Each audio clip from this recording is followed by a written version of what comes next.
come in with their non-regulation jerseys. So those are just going to offset the non-regulation jerseys that Columbia Central's going to have. I hope so. We're not going to shoot any. We're not going to start the game out by shooting 10 technical free throws. You're dealing with a lot of optimism there. I hope it starts out like that, well, Drake. And let me tell you what, that's the way the rule book reads. If they're offsetting technical fouls. If you have two jersey on each squad, let's say, that is not regulation, then you just go on with the game as normal. So that is a rule? That is a rule. Okay. He knows the rules. That would be an offsetting technicals. You just don't even shoot. Kind of like a double technicals. You don't shoot free throws for double technicals. Right. Gotcha. So when you have two teams that commit technicals against each other. So that's an interesting tidbit about this. And the Carver Smith Legacy Night, there are already people here. Yeah. There are balloons in the front lobby. Yeah. There was a big food feast going on as we walked in. Huge, so huge. We're only about, 22 minutes. 22 minutes away. 22 minutes throw till we throw the ball up. And we've got another Carver Smith. Okay. No, he said, hold on. He said, I might be aging him too. Maybe. Yeah, we were just talking about Clark Institute up here on the. Hop on with us and tell us. Chris, I tell you what, we're going to put on our Murray County Athletic Director. Everybody come on. You going to tell us who you brought the table? This is the one and Come on. Come on. You can give whatever you want to. Yes, we're here. We're live. I brought somebody that said they gave Carver Smith trouble back in the day. Gave him problems. The one and only Mr. Zeke Cannon. What position did you play, sir? Shooting guard and point guard. Shooting. So he said he shot Carver Smith lights out. Oh, okay. So much so they ran him out of Mount Pleasant. That's what he told me. So I'm going to let him tell the rest of the story. But he has a wealth of knowledge, a wealth of history, a wealth of information about historically black high schools in our communities, and can tell the story better than everybody else, and is now still serving in Murray County Public Schools to this day. So awesome resource, and he'll be a great interview. Ask him what you want to ask. Right, thanks, Chris. Okay, Zeke Cannon. Yes, sir. You from Mount Pleasant area? Is that what I'm from Mount Pleasant. Not area, Mount Pleasant. From Mount Pleasant. Clark High, ninth class of 1969. The last class to graduate from Clark High. There we go. And that was the last class at Carver Smith. Yes, sir. Yeah. And that was the next year the schools were integrated. Yes, sir. And so you were a thorn. What you're telling us here on the game day said is you were a thorn in Carver Smith's side when it came to basketball. I don't even know why they wasn't running when I stepped in the gym. They used to.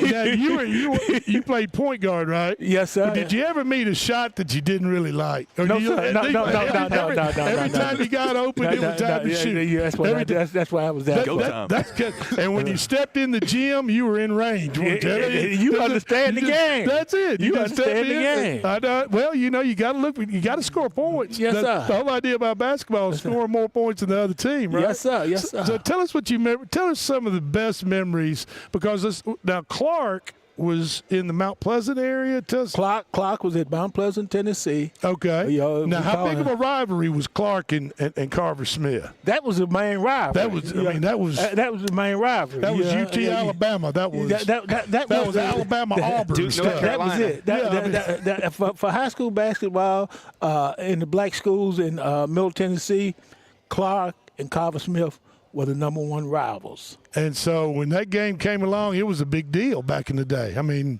it was a big. I mean, it was everybody. Gym's packed. Both Carver Smith. When we came to Carver Smith, their gym was packed. When they came to Clark, our gym was packed. Yeah. All right. People followed us. You know. Now this Carver Smith Legacy Night started 3 years ago. Yes, sir. And how important is that to you, to keep this legacy rolling, to keep reminding people about Carver Smith and Clark and I think it's just very important. You know, should have been going on years ago, but just to see the comradeship of the people that went to school at Carver Smith. It means something to them, you know. Just like Clark meant something to me, Carver Smith means something to them, and, you know. And to the younger crowd, it's a way to remind them where you came from, what you came up through, the heartaches, the hardships, and now how times have changed. Yeah. But I mean, it's important to kind of restart those memories of, hey. Yeah, but you know, like I said, we don't remember the heartaches and the hardship.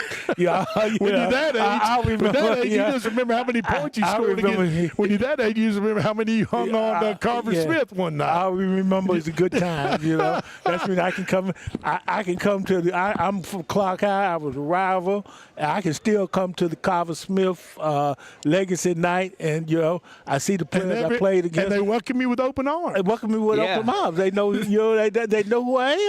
You know, yeah. They're probably scared of you. That's what I told you. I don't see why they wouldn't run. I'm surprised they let you eat their food in there, to be honest with you. I ain't sure they gonna do that.